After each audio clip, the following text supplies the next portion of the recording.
Hi students, welcome to the review of fragments. First of all, we want to ask ourselves, what is a fragment? A fragment is a wrong sentence. It is a incomplete thought. When you think of a sentence, you think a sentence has a subject, has a verb, and it has a complete thought. A fragment has one of those three missing.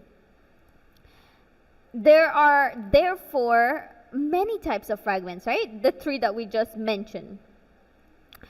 First, it has either a missing subject, like there is no person, place, thing doing anything. Then there could be a fragment where there is no verb, there is no action, there is only a name or a description and there is no action. And lastly, it could also be a fragment if it has what we call a dependent clause. It has a word like because or after or if, and it makes it into an incomplete thought. And this is the one that you have a lot of problems identifying. However, hopefully by the end of this review, you can identify those types of fragments as well. First of all, let's review the missing subject. What do I mean with missing subject? I mean that it doesn't have a noun or a pronoun. It could be a fragment because it doesn't have a noun or a pronoun. Here are a few examples. We're going to the mall after class. Who was going to the mall after class? Me, you, Mary. Sure, who is going? There is no person going. There is no subject. Therefore, this is a fragment. How do you correct these types of fragments? You add the subject. Here's a correction. The students were going to the mall after class. If you notice, now there is a subject. They added the students as the subject. The other type of fragment that could possibly appear is a missing verb.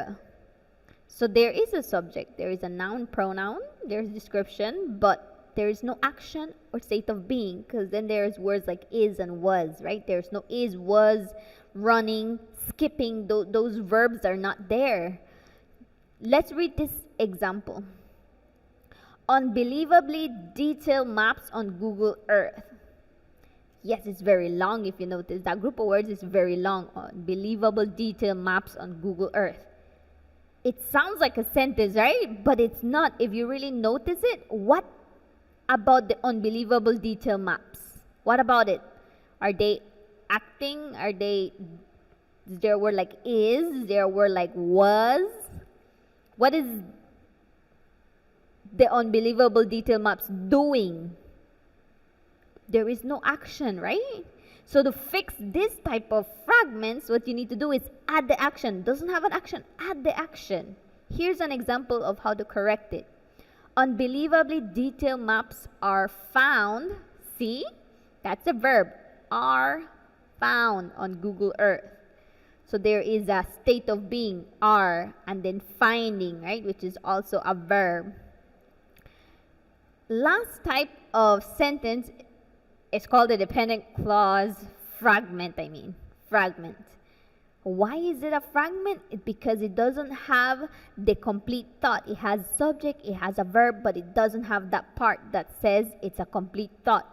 And it usually has words, like I said, like because, if, even though, although, that, still.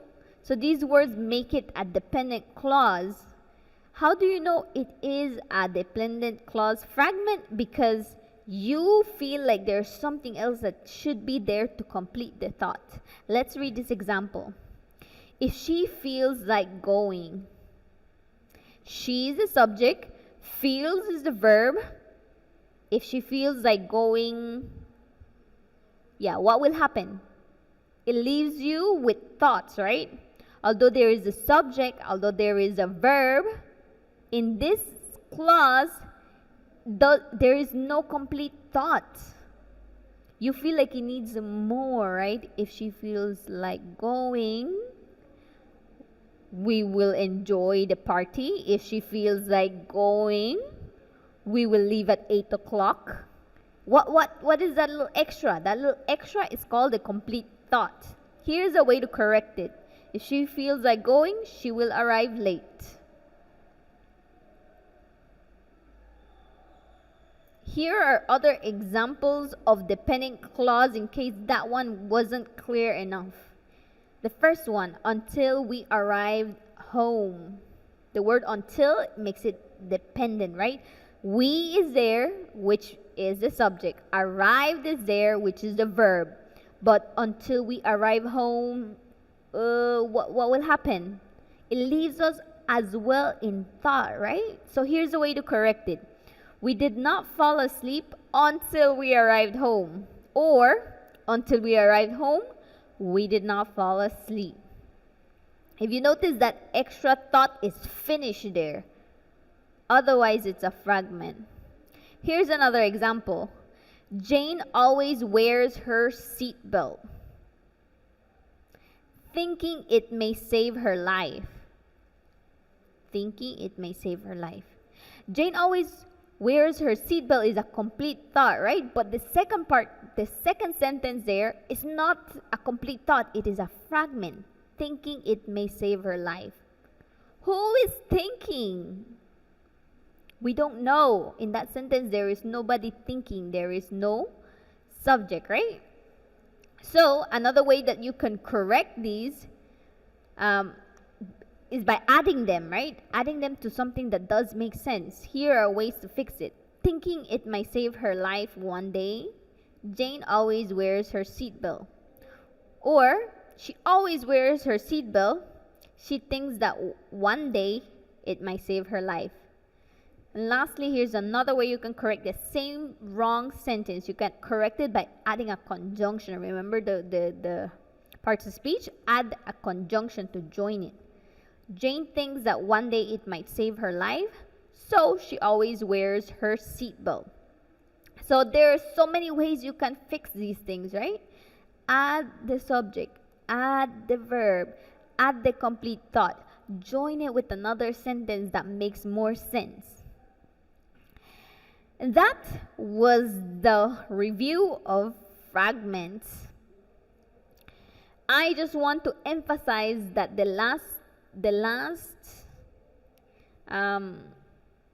type of fragments, the ones that are an incomplete thought, are a little difficult to identify, but look out for words like after, although, as soon as, because, before, once, since, unless, until, when, while I was driving. What happened? It leaves you in thought, right? And that is a review, like I said, of fragments. Do the activity for today. Do it before doing the test. And best of luck, my students. Bye.